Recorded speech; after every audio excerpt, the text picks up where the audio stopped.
"You will die tomorrow," she said, and the world laughed with Big Shaq. But when the silence came back louder than the applause, when the past knocked harder than fame, the giant returned, not for help, but for mercy. Because some warnings aren't predictions, they're promise. Before we deep dive into this interesting story, subscribe to our channel, and tell us where are you watching from. Share in the comments below.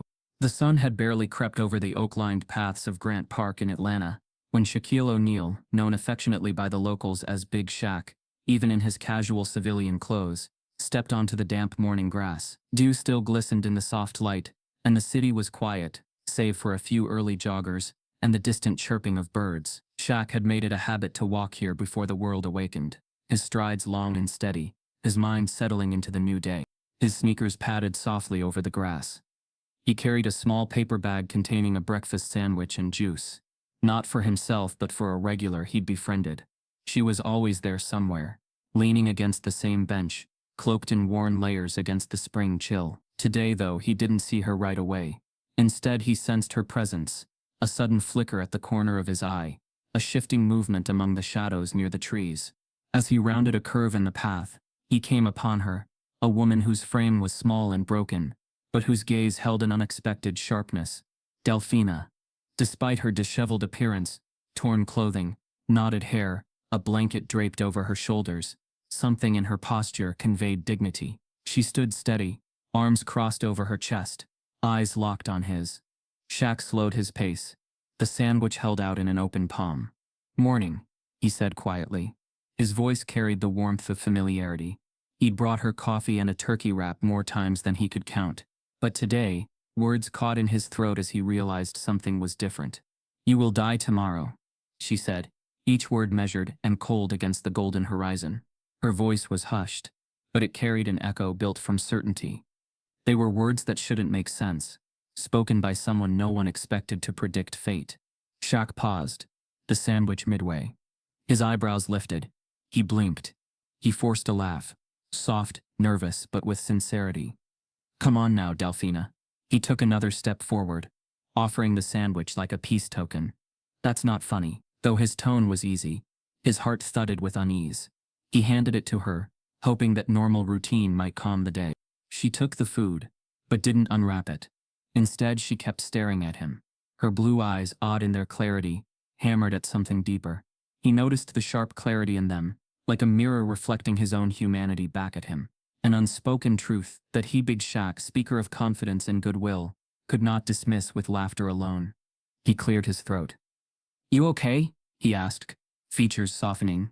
She blinked, and for a moment he feared he'd pushed her too hard. Then she nodded slowly, and said nothing more. The wind whispered through the trees. A dog barked far off. The normalcy of the park seemed a cruel joke. Shaq straightened. "Enjoy it," he said gently, forcing optimism. "I'll see you tomorrow." He turned and walked on, the sandwich bag swinging by his side.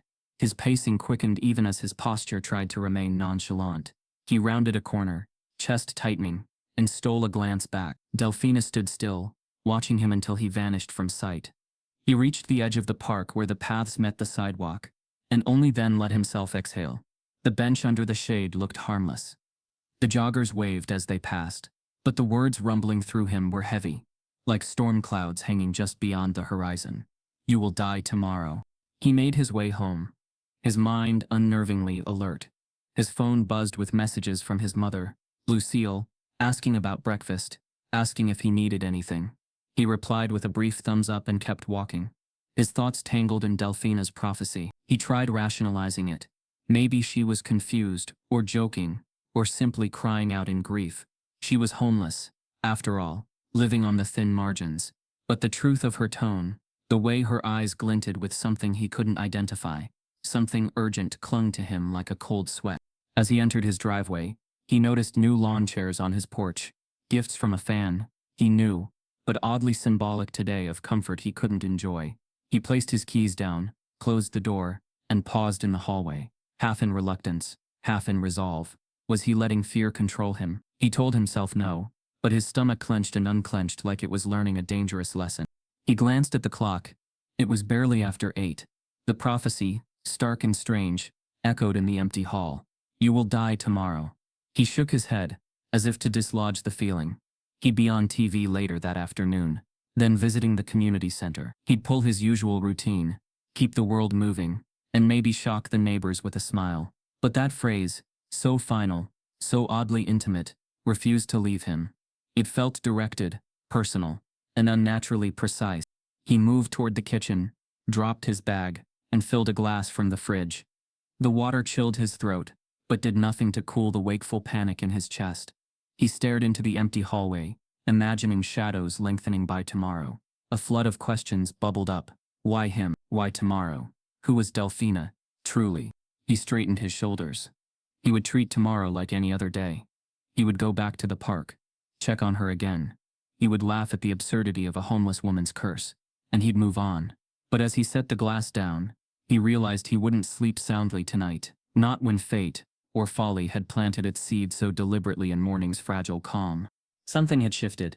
The morning smile that came so easily to Shaquille O'Neal felt forced now. The world felt thinner, the day more brittle, and though he would go on, he would keep being Big Shaq, delivering hope and helping hands. This warning would follow him, looming, silent, and he wouldn't know how to shake it. So he stood still, leaning against the counter, and closed his eyes for just a moment. Tomorrow. The word hung in the soft hum of his house. And in that moment, he made a decision. He would face whatever came, whether prophecy or paranoia. He would meet it head on, with everything he had, for Delphina, for himself, and for all the silent, unseen truths waiting in the city's shadows. By mid-morning, the sun had risen high enough to bleach the sidewalks, casting hard shadows from tree limbs and street signs. Shaquille O'Neal's SUV rolled up outside the South Grove Community Center, a modest building nestled between faded apartment blocks and shuttered storefronts. The place wasn't much, but to the neighborhood's kids, it was a sanctuary. Shaq had helped rebuild it after a fire gutted the gym 5 years ago, and he never stopped showing up. He stepped inside, greeted by the scent of worn-out basketballs and pencil shavings. A dozen kids called out his name, their voices rising in unison, bright and hopeful. "Big Shaq," they shouted, some sprinting toward him, others waiting for fist bumps and hugs. He gave them all attention, crouched down when they spoke, looked them in the eye when they asked for help with homework, and even refereed a pickup game that ended in laughter and shouting. But the smiles, easy and generous, didn't fully mask what churned beneath the surface. He moved like someone trying to outrun a feeling. The prophecy from earlier still echoed in the back of his mind. Surreal, yes, but not entirely dismissible. He tried to focus on the kids, on their jokes and energy, but it was like walking underwater. Every sound seemed distant. Every hug felt heavier than the last. After 2 hours at the center, he left behind donated sneakers, ordered a stack of pizzas for the teens, and promised to return that weekend for movie night.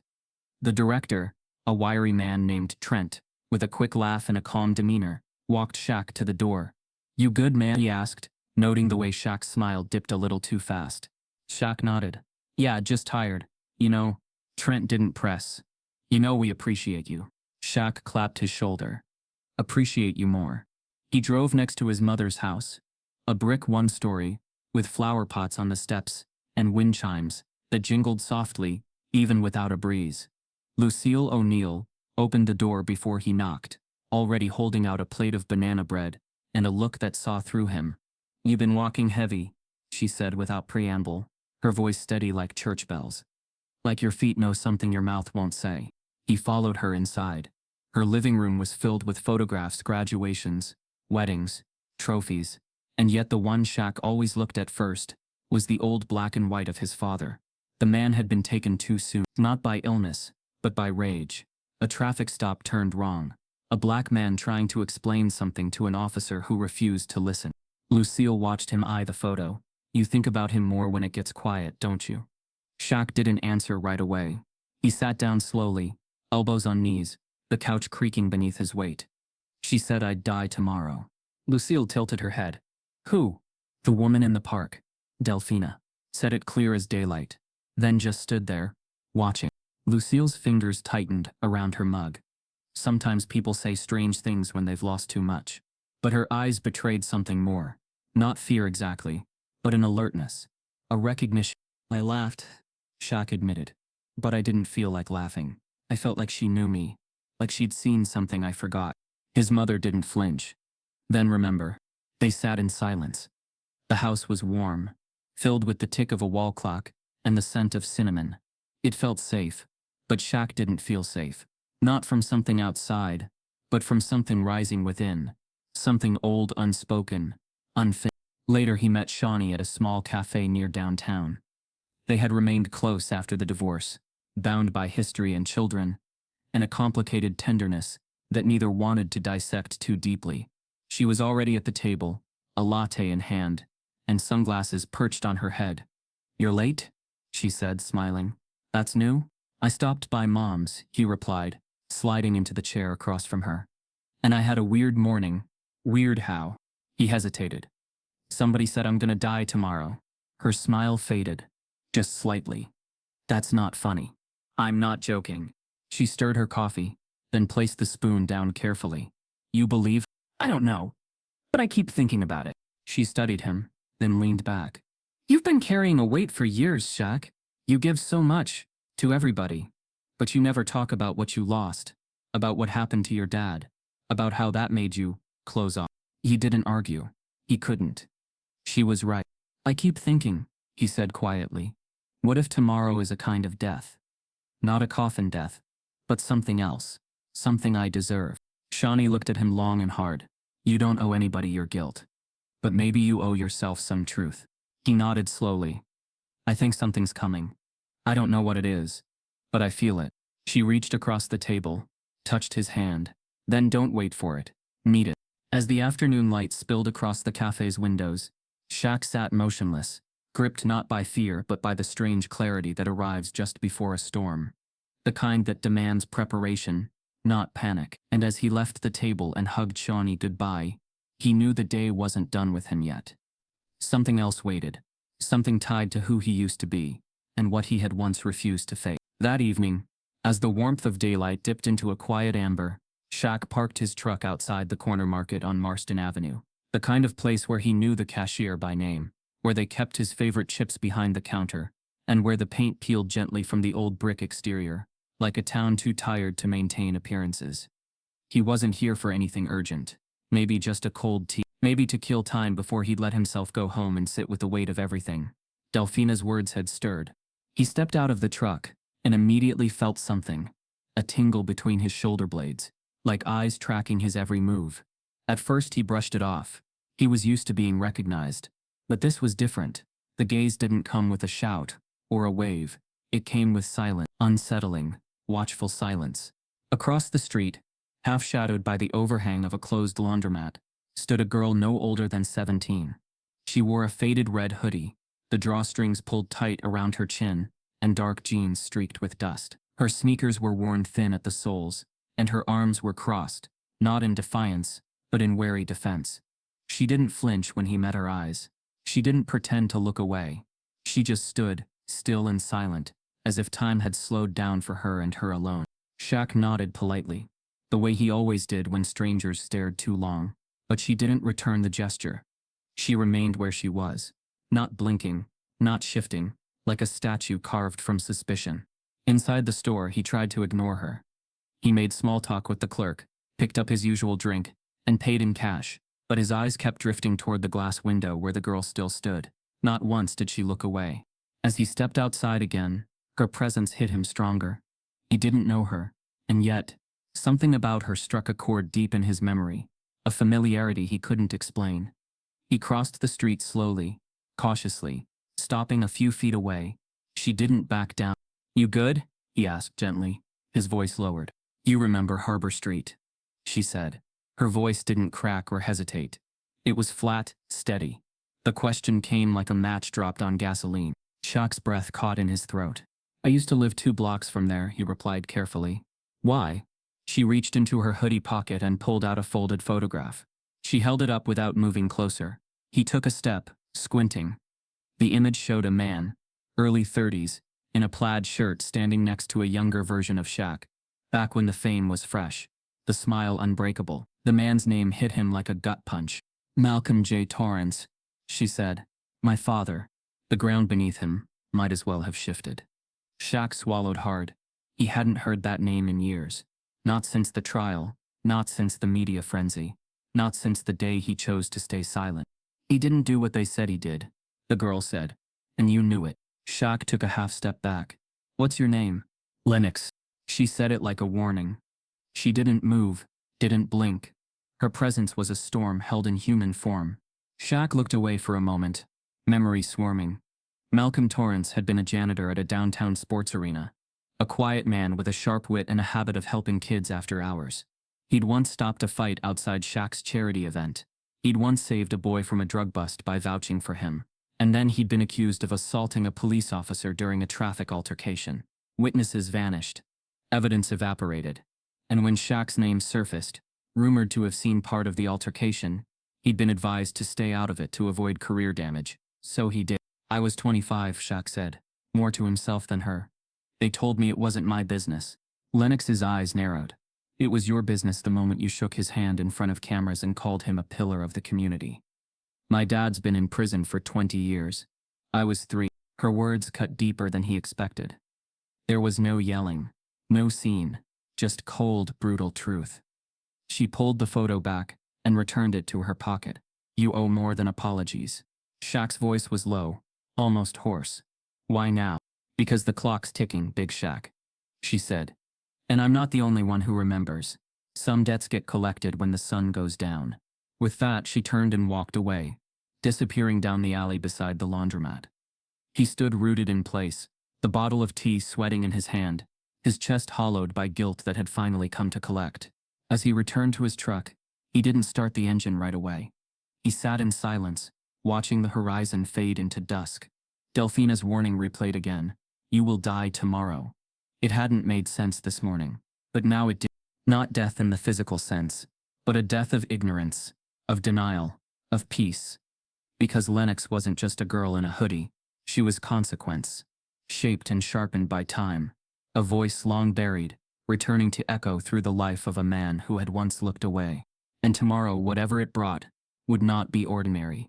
The next morning, with the sting of Lennox's words still fresh, Shaq found himself driving without destination, letting the back roads outside Atlanta stretch under his wheels. The city noise gave way to pine trees, gas stations with rusting signs, and diners that still looked like scenes from an older, less forgiving America. He wasn't running from anything, he told himself, just trying to think. But deep down, the truth sat heavier. He was searching for something to make sense of. Delphina's warning, of Lennox's accusation, of the quiet erosion of peace he could no longer ignore. He spotted a small white diner up ahead, its name spelled in flickering neon, Helen's Spot. A gravel lot held a few pickups, a delivery truck, and not much else. It was the kind of place that smelled like bacon before you even stepped out of the car, the kind of place that pretended time hadn't moved on. Shaq pulled in and parked. He walked through the door, the bell above it jingling with a high-pitched ring. Heads turned. Conversations paused. There were only 6 patrons, all white, sitting at the counter or tucked into booths. Their eyes lingered just a beat too long, measuring the size of him, the familiarity of his face, and then something colder, something territorial. He gave a polite nod and stepped toward the empty booth near the window. A waitress behind the counter, an older woman with thin lips and tired eyes, glanced at him, but said nothing. He waited, expecting the usual routine, a menu, a greeting, even a nod. But minutes passed. She moved from table to table, pouring coffee and smiling at the others, ignoring him entirely. Shaq sat back, not angry, just watching. He'd seen this play before, back when he was a kid in Newark with his stepfather, back when racism didn't wear masks.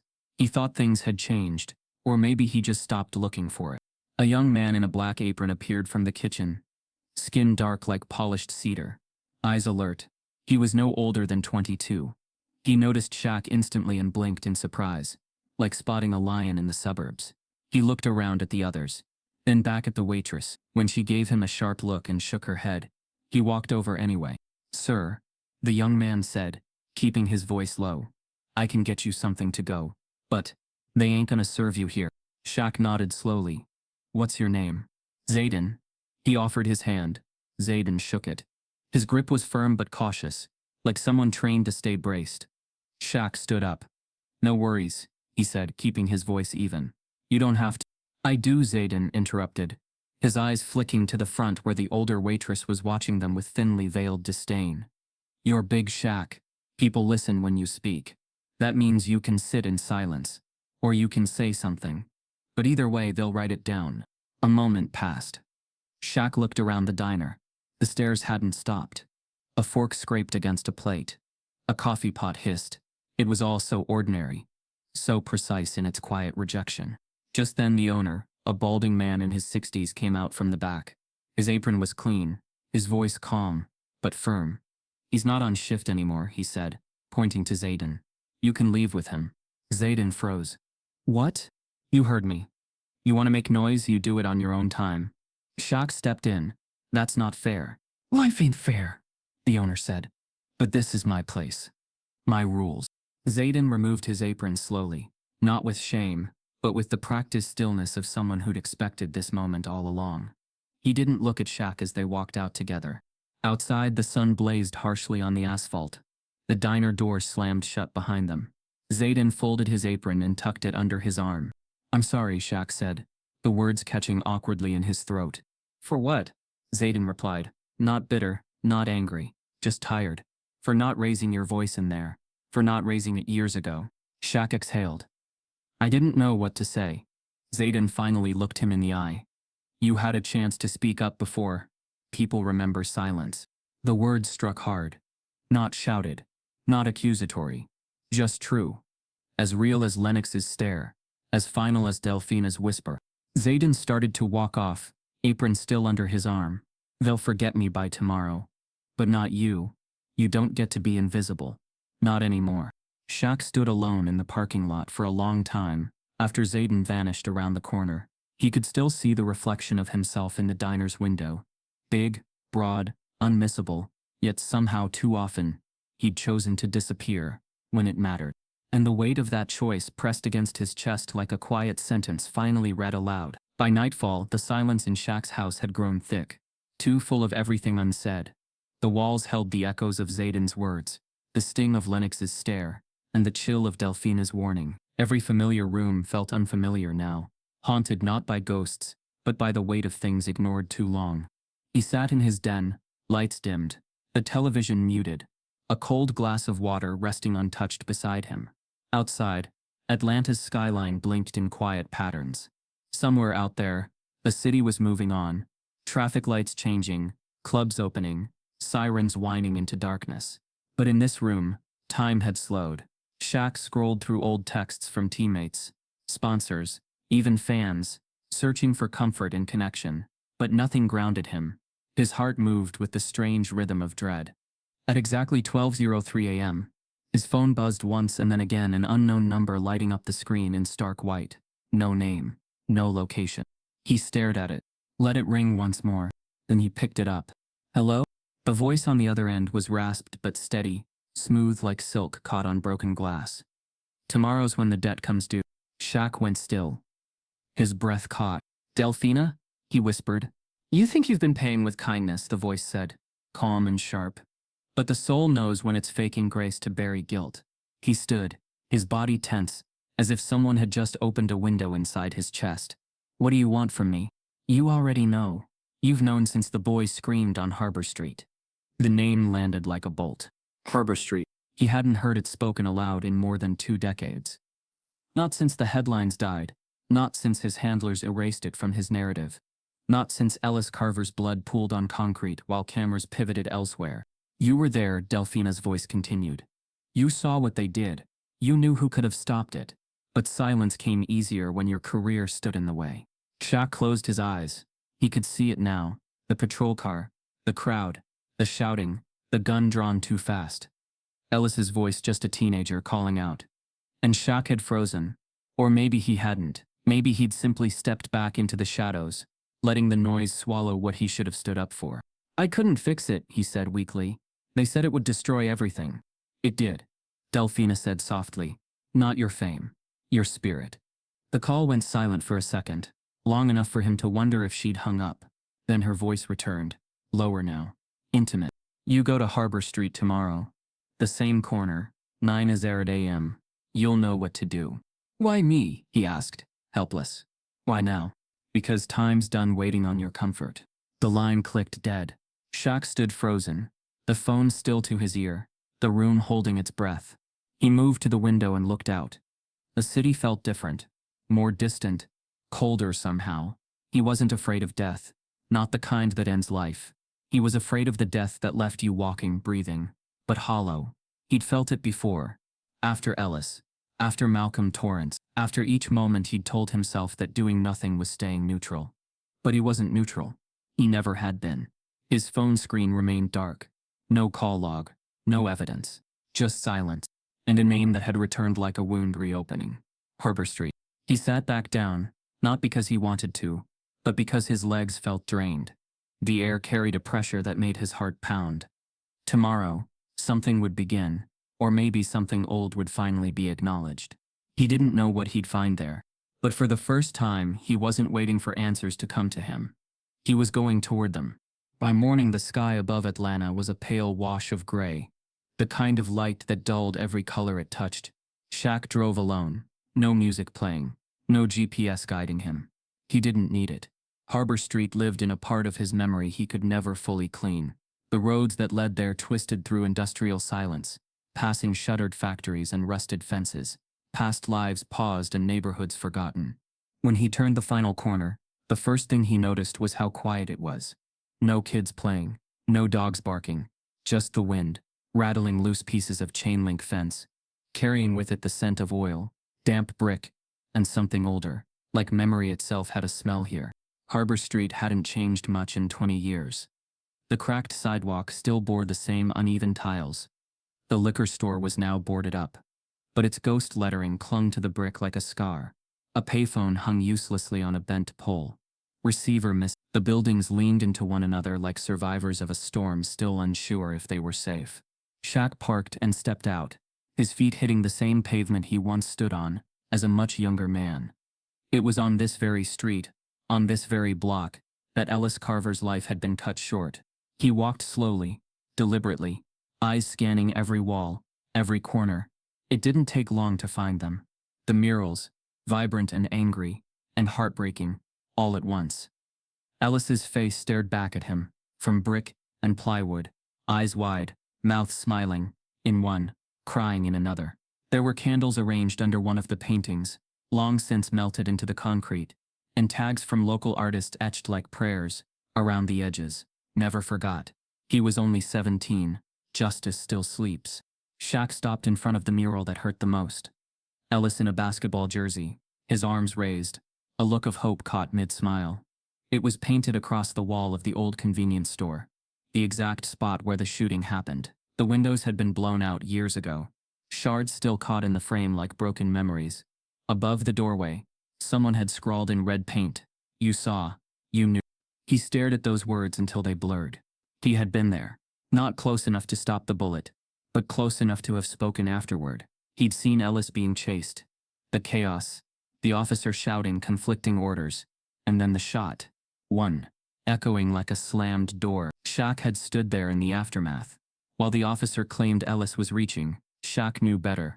But his manager at the time had pulled him aside, whispered about contracts, endorsements, career suicide, and how the story was already being shaped. "You're not a witness," they said. "You're a symbol. Stay clean." So he stayed clean. But now, standing here, Shaq felt stained. A voice spoke behind him, low and strained. "Didn't think you'd come back." He turned slowly. An old man sat on the stoop across the street, a knit cap pulled low, a cane resting against his leg. Shaq recognized him barely. "Mr. Calloway. He used to run the local barber shop. I always thought you'd find your way back to this block," the man said, not with anger, but with weary resignation. "Takes longer for some." Shaq nodded, his voice hoarse. "I should have said something." "Yeah, but you didn't." Silence fell between them. Calloway wasn't looking for an apology, just the truth, finally spoken out loud. "I was scared," Shaq admitted. "Scared of what I'd lose, of what it'd mean." Calloway tilted his head. "And what did it cost to stay silent?" Shaq didn't answer. He didn't need to. The street answered for him, empty, hollowed out by the slow erosion of trust, one unsaid truth at a time. He walked deeper into the block, Past more faces painted on more walls. Not all were Ellis. Some were others. Boys and men who had also vanished. Not just from this world, but from the headlines, from the narrative. But Ellis was the symbol, the one who could have mattered more. If only someone with a louder voice had dared to speak. As Shaq turned the corner to head back to his truck, he noticed a small plaque bolted into a brick wall, partially hidden by ivy. It was rusted, barely legible, but the words remained. Ellis Carver, 1986, 2003. We speak for him now. Shaq stood in front of it for a long time. Then he pulled out his phone, opened the camera, and took a photo. He wasn't sure why. Maybe it was proof. Maybe it was a reminder. Or maybe, finally, it was the beginning of something he should have done years ago. Seeing things he chose not to see. Naming truths he once buried beneath comfort. Harbor Street didn't want his apology. It wanted his courage. And he was beginning to understand that regret alone would never be enough. The sun had dipped behind a bank of clouds by the time Shaq reached the old church on Elmsworth Avenue. It had been condemned years ago. Its steeple cracked, stained glass windows shattered, or boarded up, the front sign hanging askew as if the building itself had given up holding faith in anything. Yet there was something about the silence surrounding it, a sacred kind of stillness that felt intentional, like the building was waiting for him. He parked along the street and stepped out, scanning the area. No signs of life, no movement in the windows. Just the wind, carrying with it the faint smell of mildew and scorched wood. But he knew this was the place. The voice on the phone, the weight in his chest, the unfinished thread tugging at him since that first morning in the park. It had led him here. The front doors were chained shut, but the side entrance near the collapsed fence had been forced open. Shaq ducked inside, careful of the loose boards beneath his feet. Inside, the air was heavy with age and sorrow. Light filtered through cracks in the roof, illuminating specks of dust that floated like slow, weary ghosts. Pews lay overturned, hymn books scattered and water-stained. Vines crept through broken windows, nature slowly reclaiming what had once been holy. He moved quietly through the nave, his footsteps echoing off the walls, and then heard it soft shuffling, high above. He followed the sound to a narrow staircase tucked behind the pulpit, half hidden by rotting curtains. Each step groaned under his weight as he climbed into the darkness, guided only by the faint rustle ahead. At the top was a trapdoor, slightly ajar. He pushed it open. The attic was low-ceilinged and shadowed, lit only by the flicker of a candle set atop a stack of milk crates. The walls were covered with pinned articles, drawings, and fading photographs. Tucked into the far corner, wrapped in a coat that hung off her shoulders like old drapery, was Delphina. She didn't look surprised to see him. "You came," she said without turning. "I had to," Shaq replied, his voice catching. "I went to Harbor Street." Delphina nodded slowly. "Then you've begun." He stepped inside carefully, crouching slightly to avoid the slanted roof. The space smelled of wax and memory, thick, unmoving. A radio sat on one of the crates, its antenna bent, a cassette player attached to it with tape and wire. "I didn't live here before," she said, motioning around. "Used to be a nurse. Pediatric trauma. Wore white shoes, name tag, carried hope in my pocket like a syringe." Shaq lowered himself onto a nearby crate, still watching her. "Ellis was my sister's boy. Wild but gentle. Sharp as a razor, but he never bragged about it. He used to sit right here in this attic, before they condemned it, and pretend he was on the radio, broadcasting the truth to people who didn't want to hear it." She reached into a plastic bag and pulled out a battered cassette tape. It was labeled in black marker, EC, last tape. "This one," she whispered. "He made 2 weeks before they killed him. I never listened to it until after. Couldn't bear it. Thought maybe if I waited long enough the words would hurt less." She held it out to Shaq. "But I think maybe they're not meant to hurt less. Maybe they're meant to hurt just enough." He took the tape, fingers trembling. She motioned to the player. He slid it in, pressed play. There was a crackle, a few seconds of static, then Ellis's voice, young, bright, uncertain. "Okay, testing. 1, 2, 3. Yo, if you hear this, it means I messed up the first take again. Whatever. Here goes." A breath. "I'm not scared. I just wish somebody saw me." Another pause. "I walk home past the police station every day and wonder if they'd protect me or blame me. I know people say it's not that bad, but I see it, man. I see how we disappear. How people stop looking, even when they're standing right there." Shaq closed his eyes. The words hit like fists, not loud, but relentless. I don't hate anybody. I wish somebody with a loud voice would say something. Not because it'll change the world, just so I know I'm not alone in it. Click. The tape ended. Delphina wiped her eyes with a sleeve already soaked in old grief. Shaq sat frozen, unable to speak. The voice of Ellis, so real, so human, shattered the final illusions he'd held about what he did or didn't owe. It wasn't about changing the past.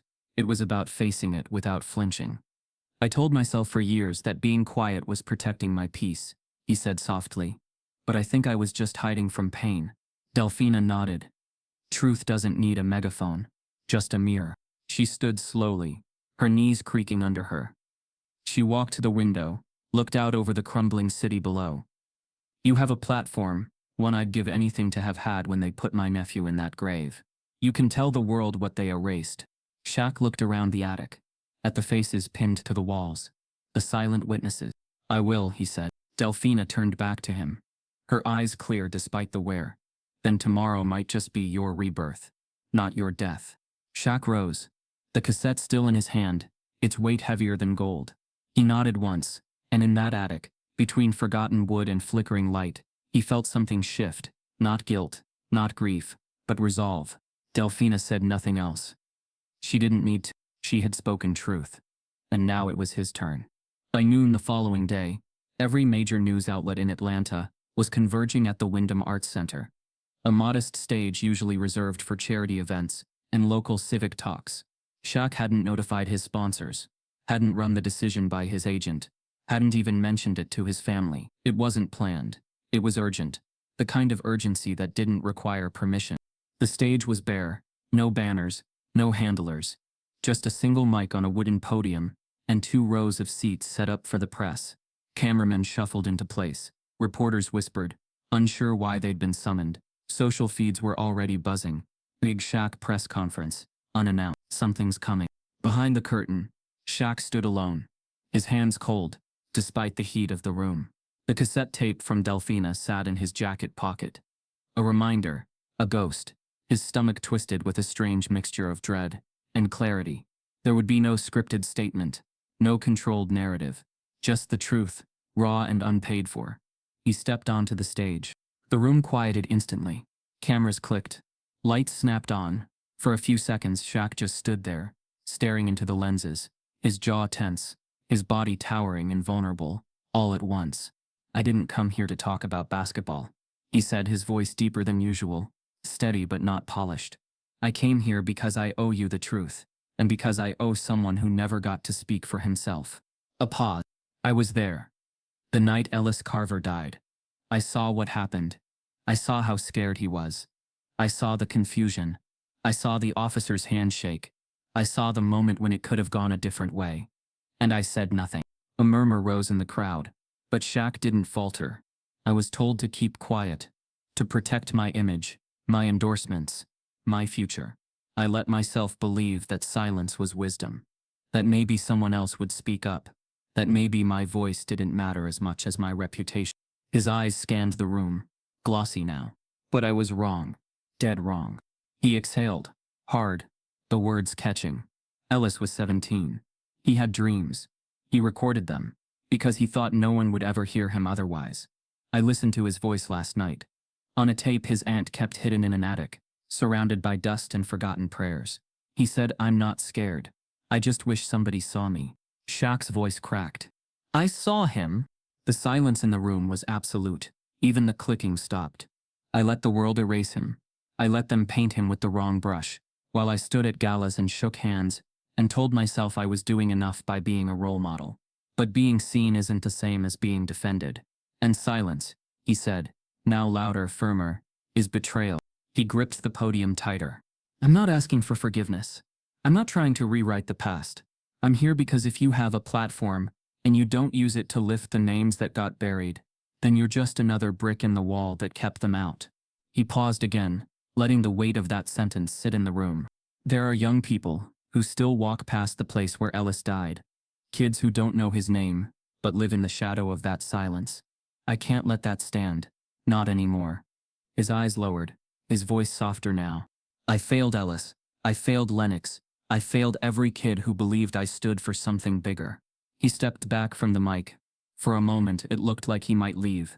But then he returned and leaned forward, as if speaking to someone who wasn't in the room. To Ellis, wherever your spirit is now, I'm sorry I didn't speak when it mattered. But I'm speaking now, and I will keep speaking. Every day, until your story is louder than the lie that stole your breath. He walked off stage. No questions, no interviews, just silence. And then, applause. Not the raucous, celebrity kind. It was soft, hesitant at first, then fuller, real, the kind that carried no endorsement, just acknowledgement.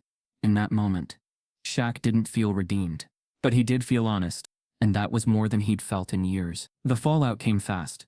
By the following morning, the headlines weren't quoting Ellis Carver's name. They weren't talking about truth, justice, or the silent wounds of systemic failure. Instead, they ran with soundbites sliced out of context. Shaq admits role in teen's death. O'Neal breaks down in bizarre televised confession. Is Big Shaq too woke for sports? The coverage twisted what couldn't be twisted, honestly. Major networks speculated on his mental state. Anchors smiled tightly while asking if he was unraveling. His press team was blindsided. His phone, once buzzing with sponsorship inquiries and appearance requests, went still. Then it buzzed again, this time with cancellations. Nike pulled his next campaign. A breakfast cereal brand deleted their tweet partnership within hours. A sports drink company called it a breach of professionalism. What stung more wasn't the cold shoulders of corporations. It was the silence from friends who used to cheer the loudest. Teammates he'd shared locker rooms with. Coaches who once preached loyalty. Public figures who'd toasted his name at gala tables. They didn't criticize him, but they didn't defend him either. They just faded. Worse still was the shift in his own neighborhood. On the third night after the confession, he found red spray paint smeared across his garage door. 3 thick, angry letters. Lie. His security cameras caught nothing but a shadow in a hoodie, disappearing into the trees. No follow-up. No arrests. Just a maintenance crew scrubbing away the evidence the next morning. The scent of solvent lingering longer than the accusation. Lucille called him that evening, her voice wrapped in concern, not surprise. Sometimes, she said, telling the truth is like bleeding in a shark tank. Everyone smells it. And the ones who always smiled are the ones circling first. Shawnee checked in too. They were never going to thank you for it, she told him. But that doesn't mean it wasn't worth saying. The house felt larger now, but not because it had grown. Because everything familiar within it had shrunk. The awards on the mantle looked hollow. The jerseys framed on the wall. Tributes to victories that now felt distant. Even naive. He didn't sleep well. He walked the halls at night, sometimes ending up in the garage, staring at the space where lie had been scrawled. He left it unpainted for 2 days. A scar left visible on purpose. Then, on the 5th morning after the press conference, he found an envelope taped to his front gate. No return address. Just his name, written in block letters. Inside was a note on lined paper, the edges rough, the handwriting uneven but deliberate. Redemption isn't about applause. It's about choosing to be seen without asking to be celebrated. Lyle, Lennox. Shaq read the note 3 times. Each pass hit harder. There were no signatures, no invitation for more. Just truth. Again, unvarnished, undesired, necessary. He folded the note and slid it into his wallet behind his driver's license. The world outside hadn't changed. Not really. He still got stares when he walked into the grocery store. Some people offered forced smiles. Others avoided him entirely. A few muttered things under their breath, just loud enough for him to hear. Why now? Why speak up? Who asked you? He didn't answer. Not to them. Not even to himself. Because he'd come to understand something that Delphina, Lennox, Zayden, and even Ellis in that cassette had all known before he did. Speaking up wasn't about fixing everything. It was about refusing to keep lying. And lies, he now knew, didn't always come with words. Sometimes, they looked like silence. Sometimes they wore a smile. Sometimes they walked away when someone needed a witness. So he stayed put. He showed up to the community center. He answered every message from the kids still brave enough to ask why he did it. He didn't chase the brands. He didn't craft a comeback narrative. He let the storm swirl and waited for the next truth to rise. The sky over Harbor Street was gray, heavy with the weight of late afternoon humidity. A storm hadn't broken, but it lingered in the air like a breath held too long. And below that sky, a quiet crowd was gathering. No cameras, no podiums, no sponsors, just people. Shaq stood at the front, no longer a retired icon or media headline, but a man who had finally accepted the cost of silence and decided to walk against it. There were no permits. No city blessing. The march wasn't announced on TV or pushed by publicists. It spread the way truth often did, quietly, urgently, through word of mouth and late-night texts. Shaq hadn't told anyone what to bring. He simply said, "Come if you believe Ellis Carver deserved more." And they came. From old brick homes and worn-down apartments, from storefronts and schoolyards, the community stepped out.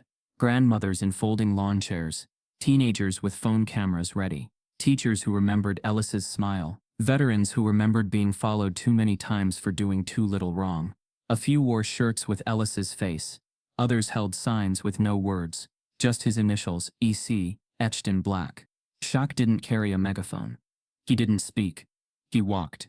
And beside him, gripping a white candle that flickered defiantly against the thick air, was Lennox. She hadn't said much when he called. Just showed up. Hoodie off for the first time, her hair tied back, face bare and calm. Her expression was not forgiving, but steady, focused. She didn't need to forgive him to walk with him, and that meant more than absolution. At exactly 6:03 p.m., the time Ellis had been pronounced dead 20 years earlier, the cassette began to play. Delphina had brought a set of old speakers she wired to a portable amp. The tape deck balanced atop a milk crate. The voice that crackled through the static wasn't loud, but it didn't need to be. "I'm not scared. I just wish somebody saw me." It echoed through the street, slow and ghost-like, carried on the breath of every step they took. No one spoke. No one interrupted. A crowd moved behind Shaq like a wave of memory and reckoning. Past buildings scarred by time and silence. Past the very corner where Ellis had fallen. Store owners stood in their doorways. Some bowed their heads. Others raised fists. Children too young to remember the boy at the center of this grief marched anyway, pulled forward by the gravity of a truth their parents had taught them in whispers, that the world wouldn't see them unless someone made it. And in that crowd, stories collided. A man held a photo of his brother shot in a similar stop 2 states away. A woman clutched a sign reading, "We believe Ellis." A middle-aged white man in a construction vest stood off the sidewalk.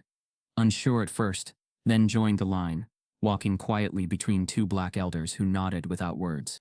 The march took up the full length of Harbor Street, flowing slow and solemn, until it reached the wall, the one with Ellis's mural. The crowd stopped there, encircling the corner like a shield around a wound. The tape had ended, but the silence it left was more powerful than any anthem.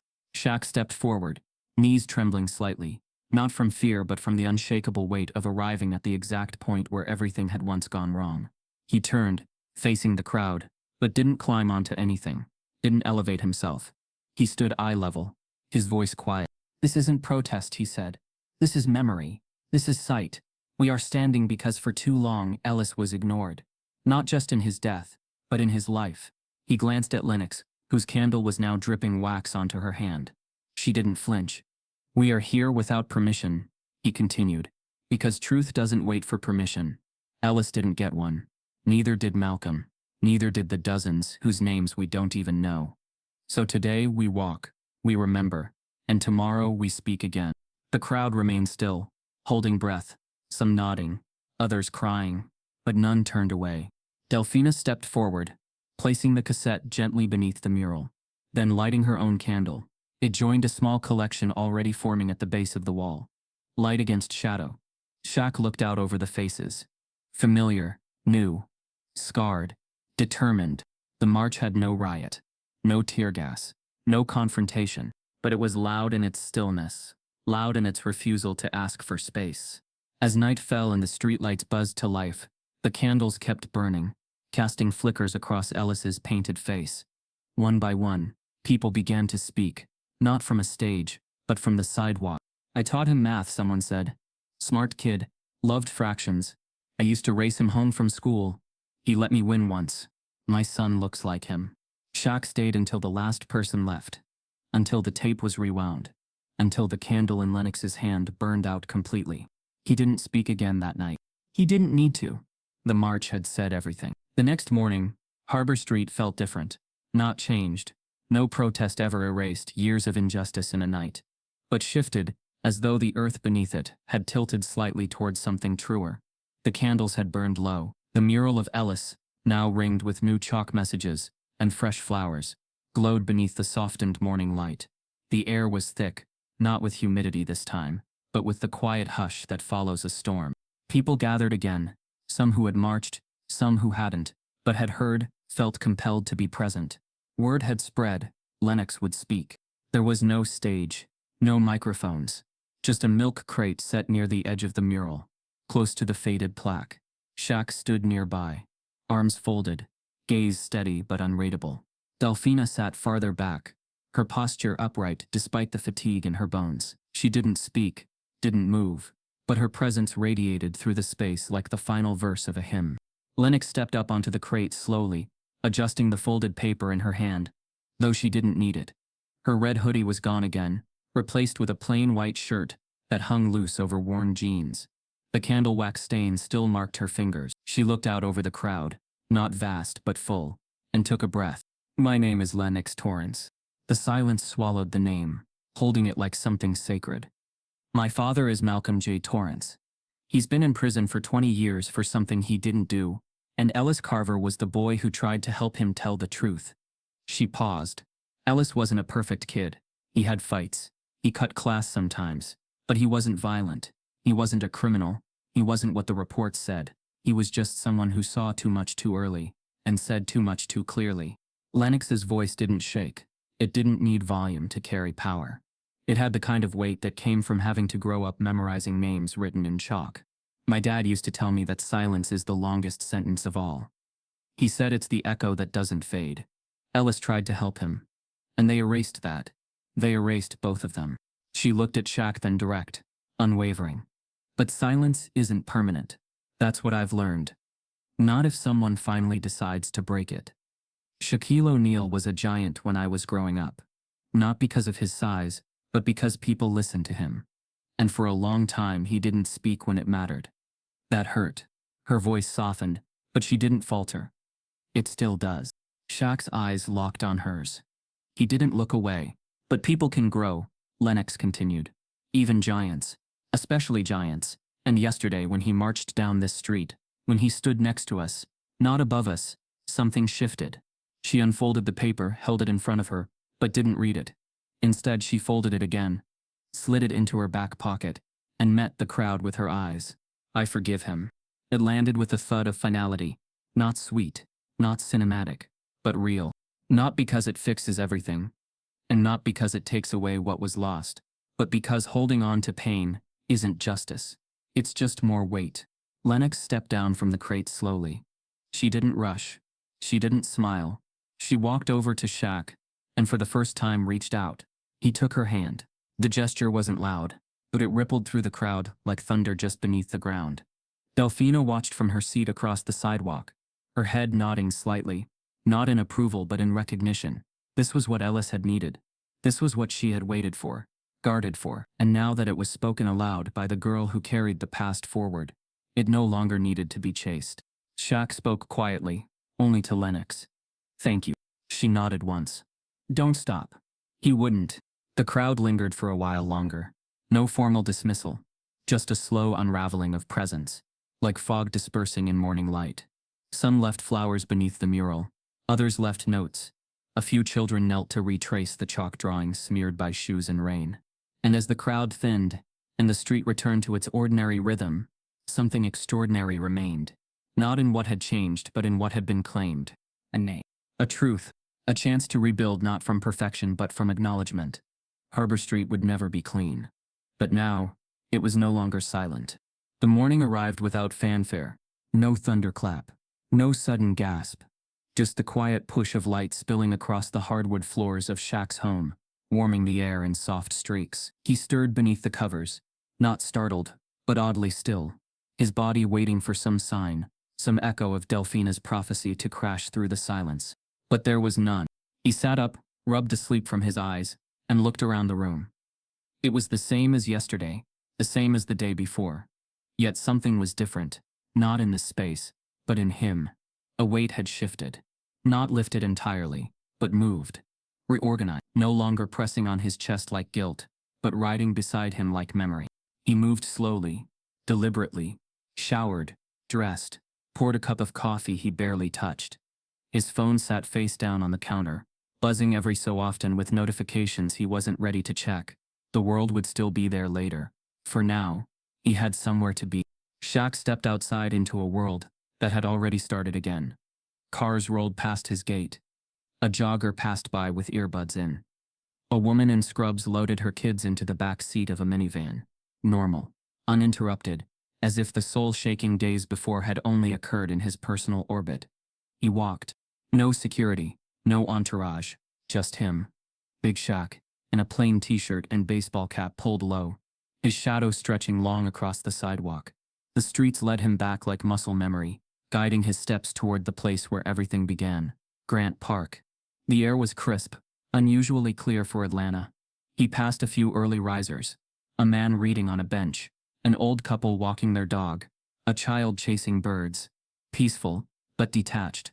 Like the city had exhaled and forgotten the tension that once gripped its lungs. As he reached the familiar curve of the path near the trees, his heart started to race, not in fear, but anticipation. The bench was in view now. The one where she always sat. The one where her eyes had pierced him with prophecy. It was empty. Shaq slowed his pace. No blanket, no coat, no paper bag, no Delphina. He stood there staring at the bench like it might speak. Then he noticed it, tucked neatly beneath the slats, where the shadows folded in on themselves. A folded piece of paper, weathered but dry. He reached down, his fingers brushing the cool wood. As he retrieved it, unfolded it, read it. You didn't die, but something inside you did, and that saved you. No signature, but he didn't need one. It was her, the woman no one saw until she became the mirror he couldn't avoid. The aunt who held Ellis's voice like scripture. The prophet, dismissed until her prophecy bloomed into choice. Shaq sat down slowly, the note still in hand. He looked out across the park, the same view as before, but everything felt sharper now, more aware. She was right. Something in him had died. Not his spirit, not his fire, but the part that rationalized silence. The part that believed neutrality protected the soul. The part that measured loss in units of career risk and public approval. That part was gone.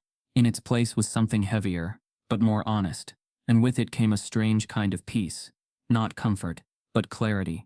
A readiness to keep walking, not toward applause but through consequence. As he sat there, a few kids rode their bikes past him.